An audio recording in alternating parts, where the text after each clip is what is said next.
Magandang araw mga kaparokya at ito ang ating faith bucket list.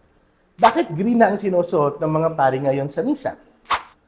Sa panahong ito ho ng taon, ang tawag ho natin ordinary time. Wala tayong malaking pinagdiriwang, hindi katulad ng Lent, ng Easter, ng Advent at ng Christmas.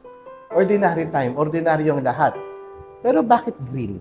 Bakit hindi yellow? Bakit hindi orange? Kasi ang green, pinapakita ang paglago.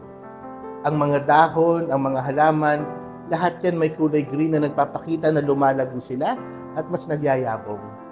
Ngayong panahon ng ordinary time, inaanyayahan tayo na palaguin, palalimin ang ating pananampalataya kay Jesus, palaguin at palalimin ang ating pagmamahal sa Diyos, palaguin at palalimin ang ating pagmamahal sa kapwa. Kung meron pa ho kayong katanungan, paki-comment na lang ho sa baba at maraming salamat po.